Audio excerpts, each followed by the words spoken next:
Assalamu alaikum wa rahmatullahi ta'ala wa barakatuhu. Isi soo noqdo wanaagsan mar kale asxaabta ku xidhan Kaabe Technology and Language. Meel kasta joogtaan ku soo dhawaada casharkeena caawa ama maanta xilliga idin tahayba.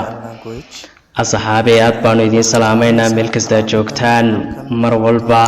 iyo xilli kasta idin tahay waqtigu ha idin wacnaado. caawa waxaan idin wadaa casharkii tenniskii toddobaad present perfect continuous tenniskaas ayaan rabaa inaan caawa cashkeena aan ku qaadano. haddaba what is the present perfect tennis muxuu yahay present perfect tennisku muxuu yahay Soomaali ahaan haddaan kuugu sheego present perfect tennis waxa weeyaan waa fal dhacay waqti past dhacay ama waqti laga tegay dhacay ilaa iyo iminkana sii socda ayaa loo yaqaanaa ama loo isticmaalaa present perfect tennis. Soomaaliya waxaan ku noolaa ilaa iyo 1990kii welina waan ku noolahay. Example-ka ugu fudud ee aan kugu fahansiin karo waxa weeyaan kaas ayaad u soo qaadanaysaa marka qeexidan aan idinku soo talagalay present perfect tennis isisir waxa loo isticmaalaa for an action ficil ayaa loo isticmaalaa which started bilowday in the past waqti past ayuu bilowday and still welina continuing wuu sii socdaa oo muusan dhamaanin. sidoo kale qeexidan kale aan idinku talagalay inaan idinku fahansiiyo waxa weeye present perfect continuous tennis isisir waxa loo isticmaalaa to express in lagu qeexo an action ficil which ficilkaasoo bilaabmay in the past time waqti la soo dhaafay still welina continuous sii socda. marka qeexida inaa ku fahanteen ama taariifkaas ayaan u malaynayaa saaxiibayaal. waxaa jira 3 auxiliary verb laba auxiliary verb oo user loo isticmaalo with this tennis 3 auxiliary verb aan leeyahay raalli ahaada 3 auxiliary verb oo used with this tennis oo loo isticmaalo tenniskan ayaa jira waxayna kala yihiin have iyo has an iyo weliba been. intaas ayaan isticmaalayna kuwii hore umaynaan isticmaalayn been laakiinse iminkaan been u isticmaalayna. okay formulada tenniskan aan ku shaqayn doono waa subjectiga oo loo geynayo have ama has loo geynayo been oo loo geynayo verbka oo wata ing wata oo loo geynayo objectiga. marka qaacidadaas iyo qeexidaas ayaan ku shaqayn doonaa saaxiibayaal ee ku soo dhawaada cashkeena oo faahfaahsan. cashka affirmative form structure-ka qaabka structure-ka ama formka structure-ka iyo interrogative structure-ka aynu ku shaqayn doono. markaad shaqaynayso qaabka uu ekaanayo tennisku waxa weeye affirmative form structure-ku sidan ayuu noqonayaa halkan idinka muuqata. singular formku wuxuu noqonayaa she iyo he iyo it ayaa singular form ah waxayna ku shaqayn doonaan has ayay ku shaqayn doonaan. halka plural formku you iyo we iyo theyna ay ku shaqayn doonaan have ay ku shaqayn doonaan affirmative formka sida qaabka markay u qoran yihiin hadalka caadiga ah ee aan diidmadana lahayn su'aashana aan lahayn. halka aydana ay ku shaqayn doonto have ay qaadan doonto. intaas waa affirmative form structure-kii weeye saaxiib. interrogative form structure-ka qaabka su'aasha la isku weydiinayona wuxuu noqon doonaa qaabka su'aasha la isku weydiinayo sidan ayuu noqon doonaa. singular formka qaabka maxay tahay kelida ah ama marka maxay tahay kuwa mafradka loo yaqaano she iyo he iyo it waxay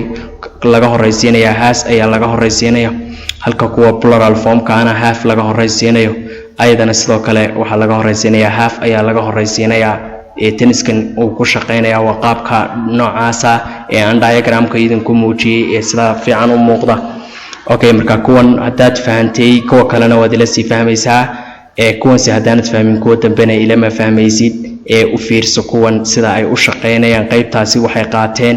iyo qaybtani say u kala qaateen ayadu say u qaadatay. interrogative formkana haasta la soo horeysiinaya hadday 3 yihiin hadday 4 yihiinna waxa la soo horeysiinaya haafta la soo horeysiinaya. kaasi waxa weeyaan waa diagramka sawirka structure-ka qaabka u shaqaynayaan interrogative formka iyo qaybta interrogative formka iyo affirmative formka ay u shaqaynayaan. okay waa kan marka ka loo yaqaano affirmative formka hadalka caadiga ah waa kan hadalka caadiga ah waxa weeye subjectiga oo loo geynayo has iyo have iyo has oo been loo geynayo oo verbka loo geynayo with ing iyo objectiga example tusaale we inagu have been playing the football till 4 p.m. inagu waxaynu kubadda cagta aynu ciyaaraynay ilaa iyo 4 ayaan ciyaaraynay iyo adigu have been living in this town waxaad magaaladan ku noolayd sanis ilaa iyo 1992 ayaad ku noolayd she iyadu has been sitting here halkan waxay fadhiday sanis ilaa iyo morning subaxnimadii ayay fadhiday the children caruurtu have been crying sanis yesterday caruurtu waxay ooyeysay ilaa iyo shalay toole he isagu has been leading the country sanis 1990 isagu wuxuu dalka hogaaminayay ilaa iyo 1990 ayuu hogaaminayay still welina dee wuu sii hogaaminaya I anigu have been watching the TV waxaan TV-ga daawanayay sanis evening ilaa iyo fiidkii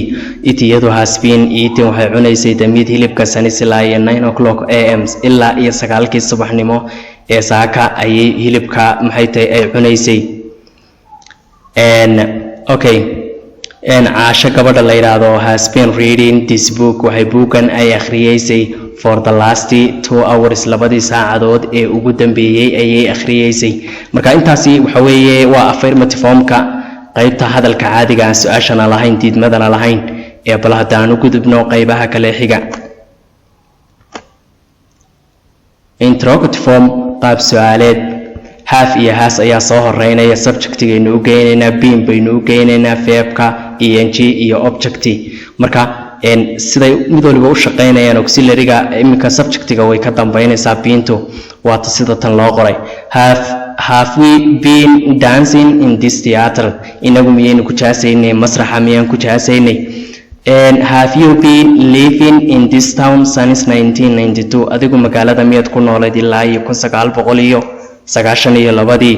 has she been sitting here since morning iyadu miyay fadhiday halka kan ilaa iyo subaxnimadii miyay fadhiday have the children been crying since yesterday caruurtu miyay ooyeysay ilaa iyo shalay toole miyay ooyayeen has he been leading the country since 1990 isagu dalka miyuu hogaaminayay tan iyo 1990 miyuu hogaaminayay have I watching the TV since evening anigu miyaan TV-ga daawanayay tan iyo fiidnimadii caawa miyaan daawanayay has it been eating the meat since 9 AM iyadu miyay hilibka cunaysay tan iyo saaka 9 subaxnimo miyay cunaysay has she been learning university for a years iyadu miyay baranaysay jaamacadda sanadihii u dambeeyay miyay baranaysay jaamacadda negative formka diidmadii weeye kuwanana haven't iyo hasn't ayaan soo qaadanay oo waxaan ku ladhnay qaybtii tag questionka oo halkan haddii tag questionka structure formka long structure iyo short form structure ayaa jira marka hadda waxaynu qoranaa inagu dhammaan aynu kusoo wada qaadanay short formka oo long formka macnaha qoraal badan ayuu ka qaadanayaa not ayaa halkan soo galaysa marka salaajigeed ayaan usoo koobanay marka we inagu have not been dancing in this theater inagu kumaynaan jaasayn masraxa kumaynaan jaasaynin you adigu have not been living in this town since 1992 adigu halkan kumaad noole magaaladan kumaad noolayn ilaa iyo 1992 she iyadu has not been sitting here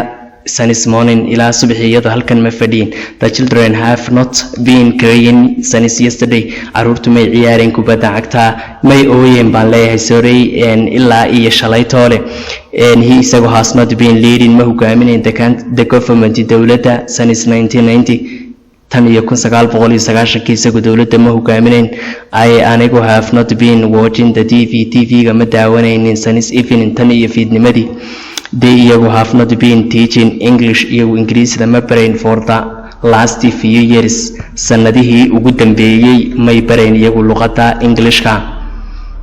halkaana negative formkii baynu kaga nimi haddaba teniskan saaxiibayaal waxaan u soo isticmaalay for iyo waan soo isticmaalay iyo since ayaan soo isticmaalay